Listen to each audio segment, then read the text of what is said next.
नमस्कार दोस्तों, मैं आपका अपना भाई अभिषेक सुधीर मिश्रा आपको अभी की एकेडमी चैनल पर बहुत बहुत स्वागत करते हैं। दोस्त, आज का जो टॉपिक होगा आपके साथ जो डिस्कस आज का टॉपिक करेंगे, उस टॉपिक का नाम है संविधान और उसका महत्व एवं वर्गीकरण। संविधान क्या है हमने लास्ट वाली क्लास में या सेशन में बताया था। आज संविधान के साथ साथ हम उसका महत्व क्या होता है, संविधान का मतलब कॉन्स्टिट्यूशन का इंपॉर्टेंस क्या है एंड उसका वर्गीकरण क्या है, आज उसके बारे में चर्चा करेंगे। उससे पहले आपको एक छोटी लाइन के साथ मोटिवेट करना चाहूँगा कि हम लोगों का भ्रम होता है कि हमारा सम्मान बहुत लोग करते हैं। हम लोगों का भ्रम होता है कि हमारा सम्मान बहुत लोग करते हैं, लेकिन सच तो ये है कि सम्मान व्यक्ति का नहीं, समय और परिस्थितियों का होता है। अगर आपका समय और परिस्थिति मतलब ठीक है तो आपका सम्मान है, बाकी आपका सम्मान, इंसान का सम्मान कभी नहीं होता, याद रखना। तो अपने समय और परिस्थिति इतनी मजबूत करिए, इतना दबदबा रखिए और इतनी मेहनत करिए कि आपका सम्मान बरकरार रहे, है ना। कभी कभी मेहनत के साथ साथ किस्मत भी काम देती है, लेकिन आज का टॉपिक ही संविधान और उसका महत्व वर्गीकरण है, हम उसी पर चर्चा करेंगे। यह सिर्फ आपको बताया कि भ्रम होगा आपके, है ना। तो आइए कि देखो, हमने आपको बताया था लास्ट क्लास में या लास्ट सेशन में कि संविधान क्या है। तो किसी देश की जो भी नीतियां, परंपराएं, नियम कानूनों का संकलन ही संविधान कहलाता है। मतलब संविधान शासन के लिए, किसी देश के शासन के लिए जो नीतियां होती हैं, जो कानून होती हैं, जो परंपराएं, रीति रिवाज होती हैं, उनको एक जगह संकलन करना ही संविधान कहते हैं। अब संविधान को संकलन कर दिया तो उस संविधान को संविधान सभा द्वारा वैधानिक मान्यता प्राप्त हुई होना चाहिए। तो एक पॉइंट होता है, संविधान को वैधानिक मान्यता प्राप्त होनी चाहिए। संविधान वह होता है, किसी भी देश का सर्वोच्च कानून होता है, ठीक है, वही संविधान होता है। तो आइए अब संविधान का महत्व क्या है हम जानेंगे। संविधान का इंपॉर्टेंस बहुत बहुत इंपॉर्टेंट है ये हमारे लिए जानना, चाहे कोई स्टूडेंट्स हो, चाहे हम उम्र से बड़े लोग हों, ठीक है। संविधान के बारे में जानते रहिए और मेरे साथ जुड़े रहिए। संविधान देश की शासन प्रणाली तय करता है। संविधान का कार्य क्या है? तो संविधान का कार्य है कि संविधान का कार्य यह है कि संविधान उस देश का, जिस देश का संविधान होगा, उस देश की शासन प्रणाली तय करेगा। कैसे तय करेगा? कि संविधान लोकतंत्र है शासन या राजतंत्र है। लोकतंत्र का मतलब समझते होंगे ना कि लोगों के द्वारा लोगों की ही सरकार, है ना। अब्राहम लिंकन का पूरा वक्तव्य आपको पता होगा कि लोकतंत्र का मतलब लोगों का शासन, लोकतंत्र लोगों का ही, लोगों के द्वारा ही चुनी गई सरकार हो। राजतंत्र है या लोकतंत्र है, संविधान तय करता है, ठीक है, संविधान बता देता है। संविधान ही तय करता है कि देश की राज्य व्यवस्था कैसी होगी। संविधान क्या तय करता है कि देश की राज्य व्यवस्था कैसी होगी, मतलब राज्य व्यवस्था की प्रकृति कैसी होगी, nature of polity. Nature of polity क्या होगी? एकात्मक होगी, मतलब शक्ति का केंद्रीकरण होगा, यूनिटरी होगी, या संघात्मक होगी, फेडरल होगा। तो शक्ति का बंटवारा मतलब राज्य व्यवस्था की प्रकृति बताता कौन? संविधान बताता है, संविधान तय करता है। एकात्मक मतलब शक्तियों का केंद्रीकरण, सारी शक्तियां एक ही के पास हो, संघ के पास मतलब केंद्र के पास हो, यूनिटरी सिस्टम हो। और वही बताता है कि क्या विकेंद्रीकरण शासन प्रणाली होगी, मतलब संघात्मक होगी। संघात्मक मतलब समझते हो, राज्य और केंद्र का सम्मिलित हुआ रूप, या अर्ध संघात्मक होगी। अर्ध संघात्मक मतलब मिलजुल कर चलाना, राज्य, केंद्र और राज्य मिलजुल कर शासन करना, ठीक है। नेक्स्ट पॉइंट है, संविधान देश की शासन सरकार का स्वरूप बताती है। संविधान क्या बताता है? तो सरकार का स्वरूप बताती है। संविधान स्वरूप कैसे बताती है? देखिए, सबसे मोस्ट इंपॉर्टेंट तो बहुत पॉइंट ये है कि आप देख रहे होंगे कि मुंह जवानी ही मैं समझाने की कोशिश करता हूँ। भैया, मैं मुंह जवानी इसलिए समझाने की कोशिश करता हूँ कि बहुत लोगों के द्वारा लिखाया जाता है, बहुत लोगों के द्वारा पीडीएफ दी जाती है, और आपने बहुत बार बुक्स पढ़ा होगा।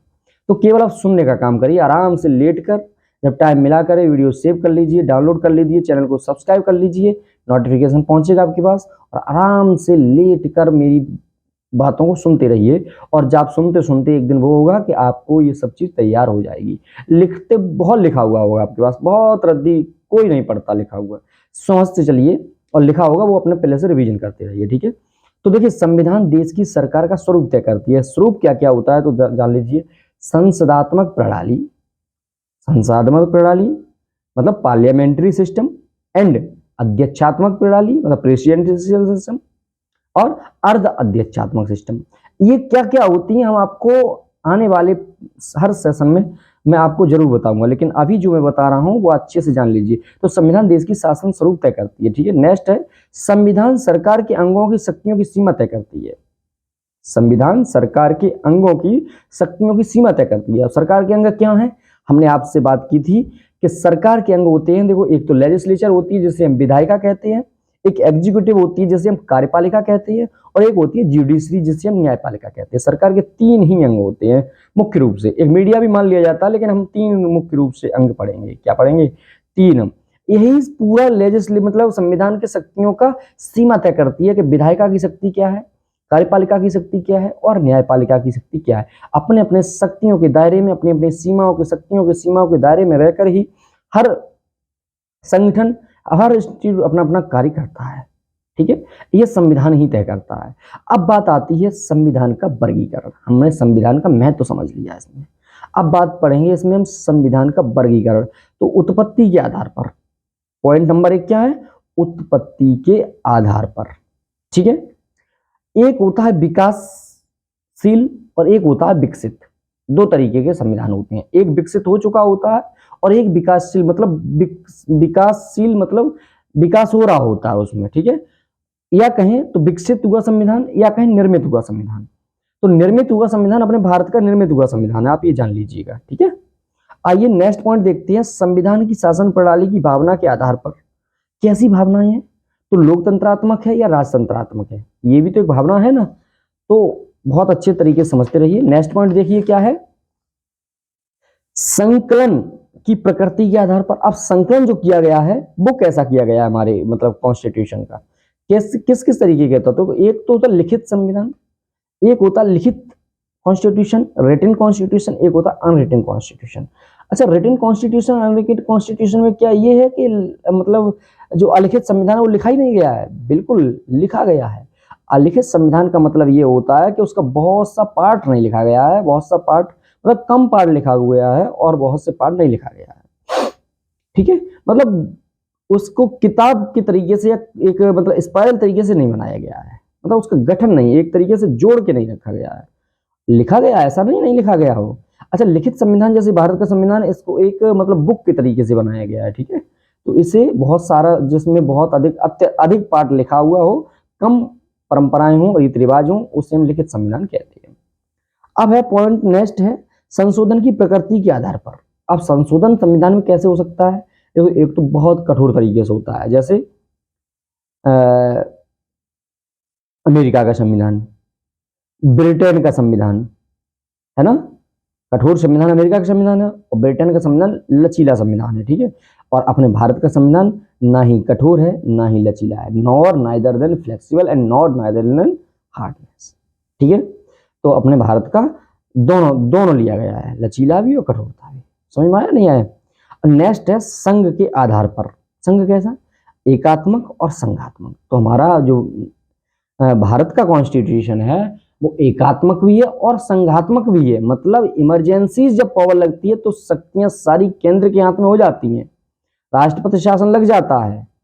और जब हमारे देश का संवैधानिक तरीके से मतलब कॉन्स्टिट्यूशनल तरीके से शासन चलता है, कोई मुख्यमंत्री वगैरह वगैरह अपने कार्य कर रहे हैं कॉन्स्टिट्यूशनल तरीके से, तो संघात्मक शासन है। तो उस टाइम एकात्मक नहीं है। तो आप लोग ये बहुत अच्छे तरीके से जान लीजिए। बाकी मैं फिर एक बार कहूंगा कि मेहनत करते रहिए, शक्ति के ही पीछे लक्ष्मी है, ये याद रखिएगा। अगर आपके पास शक्ति है, आप शक्तिवान हैं, तो आपका सब कुछ आपका है। आपके अगर शक्ति आपके पास नहीं है तो कुछ आपका नहीं है। फिर चाहे शक्ति किसी देवी देवता को मानिए, चाहे अपनी हथियार मतलब हथियार रूपी पढ़ाई को मानिए, चाहे अपनी बॉडी को मानिए, चाहे कुछ को भी मानिए, अगर आपके पास शक्ति है तो दुनिया आपकी है। अगर अदरवाइज इस दुनिया में आप अकेले पाए जाएंगे, ठीक है। हम थोड़ा इमोशनल जरूर आपको मैं मोटिवेट करता हूं, लेकिन मैं बहुत अच्छे तरीके से मैं बताता हूं क्योंकि ये एग्जाम्पल बैठा हुआ है, ठीक है। और दूसरी चीज ये है, सिलेक्शन ही आदमी देखता है, बाकी अब दिन रात पढ़ाई करते रहिए, कोई नहीं देखता। 12:05 हो रही है, रात के 12:05 आपके लिए वीडियो में बना रहा हूं। हमें भी बढ़ाइए, आप भी बढ़िए। कहने का मतलब चैनल को सब्सक्राइब कर लीजिए, लाइक करिए और कमेंट करके आपका ये जो मेरे लिए एक मोटिवेशन का काम करता है कमेंट, वो कमेंट आप जरूर देते रहिए, ठीक है। तो आप शिवरात्रि, ठीक है। धन्यवाद। जय श्री राम, जय भोलेनाथ, जय भारत, जय हिंद।